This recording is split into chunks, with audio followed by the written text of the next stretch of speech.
Hey everybody, today we're going to take a look at arguably the greatest Star Wars toy ever. This one is the AT-AT, the all-terrain armoured transport from The Empire Strikes Back. Now this is my original from when I was a kid. This is the only box that ever survived my childhood. I discovered this a few years back in the loft with a Christmas tree in it. And as you can see, it's pretty beaten up, we've got tears, it's not very white anymore. But you can certainly get a gist of the artwork there. So this is the Empire Strikes Back box. This is the first version. There was a later Empire Strikes Back box that had a little logo there that told you about all the accessories that it came with. And there was also a Return of the Jedi box that had the Endor scene on that. So looking on the front, we can see action figures sold separately. Contents: one large vehicle with articulated legs, opening side entrance, remotely operated pulsating flashing laser cannons, and a head which moves up and down and side to side via a remote lever. Requires 2 HP2 type batteries, not included. That's D size. So this is the other side of the box, and you can see there's a few less tears on this, so I thought I'd show you so you can see the picture properly. On the left hand side we've got some Tauntauns with the Rebel Commander. We've got R2 and 3PO, Hoth Leia, Hoth Han, 2 Rebel Soldiers and FX7. On the right hand side we've got 4 Hoth Troopers on the ground. We've got Luke Skywalker in X-Wing gear going up his little rope there. And in the top you can see at least 4 Hoth Troopers in the back there. And you can't really see them on the picture, but I would imagine that's some AT-AT drivers in the front there. On this end of the box we can see place AT-AT drivers in the control room. Clicking machine guns swivel to defend the AT-AT, and locate your target by positioning the AT-AT's head. Activate pulsating flashing laser cannons to destroy the rebel base by pushing the action button. You also may notice this box is full colour all the way around. Some of the releases of this had black and white sides to it, but this one is all printed, it's all glossy. So here we have the AT-AT out of the box. Now first thing you might notice is this one is slightly discoloured in areas. This colour here is the colour that the top half and the legs are all meant to be, and this darker colour here is for the base bit and this bit of the neck.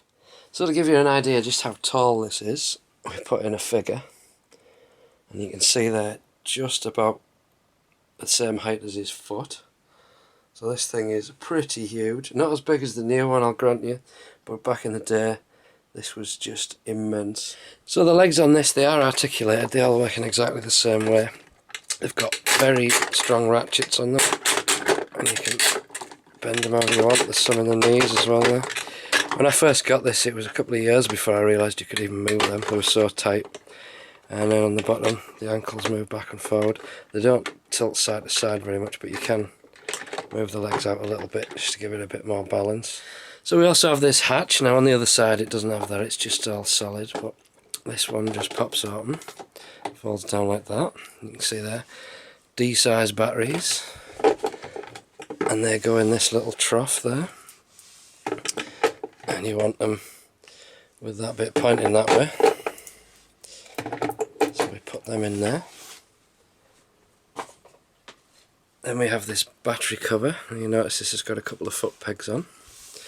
It's a bit awkward to get this back out, you need a coin in there to wedge it back out. Once that's in, that's going to hold those batteries in there. So to the left hand side there we've got that handle with a little button on it. When you move the head, that'll move as well. This is how you control it, and you can also push it backwards and forwards, which will tilt the head. And then you push that button in when you want to fire the guns. I'll show you that shortly. Another little feature this has, as it's a troop carrier, you can also put in the INT4, and that goes right the way to the back, so you still got some space for your troops. So this has quite a few foot pegs. There's one at the back, one at the front, there's 2 on the battery plate, there's one there, there's one there, there's one there, and then there's another one around this corner. But if you put figures on them 2, you're just going to knock them over with this this control arm. So we'll put some troops in. It was a dream of mine as a kid to have this many troops to put in it. I think I only had 1. Yeah, I got this in for Christmas in about 1983, I think it was. I'm pretty sure it was 83 because I also got Bib Fortuna and Wicket that year, so it must have been around then. Get another one there. And another one there. And another one in there. Oh, knocked his gun out.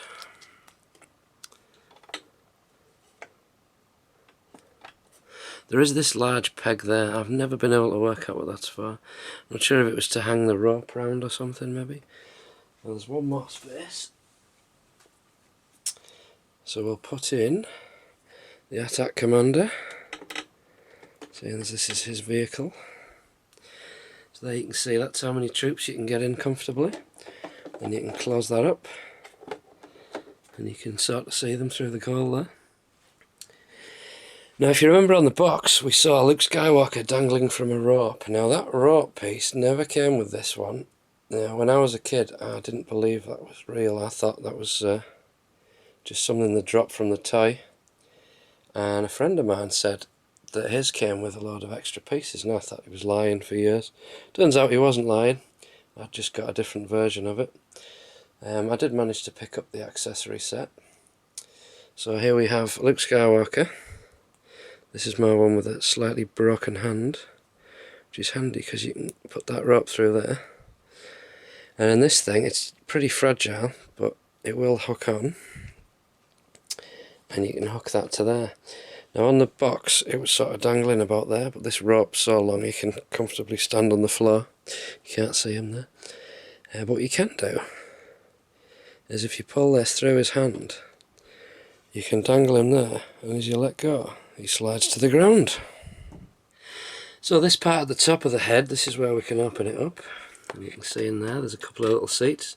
Holds 2 figures this one, not 6 like the new one. You can see sticker details for all the consoles. There's some on the side, some in the middle.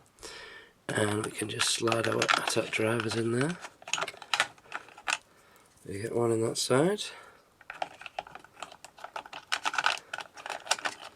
And one in the other. Bit of a tight squeeze, but they do go in. And we just close down the lid.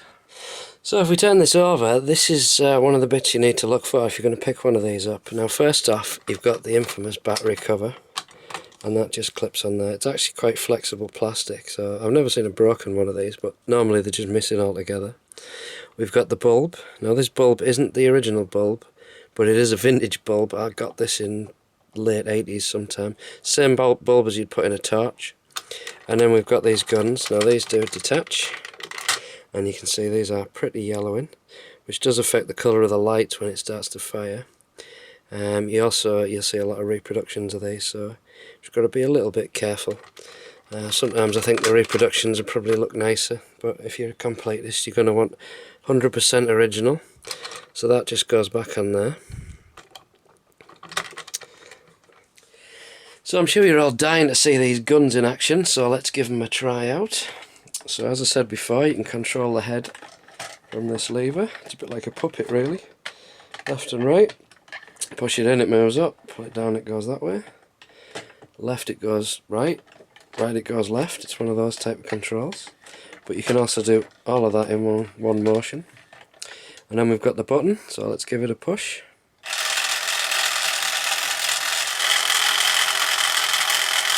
So there you can see the guns aren't very bright in the daylight, so let's knock these lights out and I'll show you in the dark. Yeah, looks pretty cool. Still move it all around. You notice these lights are a little bit orange because of the discoloration. You see underneath it's actually quite bright under there. So there you go, that is the Imperial Walker, the AT-AT, the all-terrain armoured transport.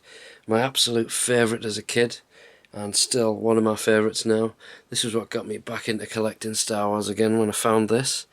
Absolutely brilliant toy. So thanks for watching guys, and I'll see you next time.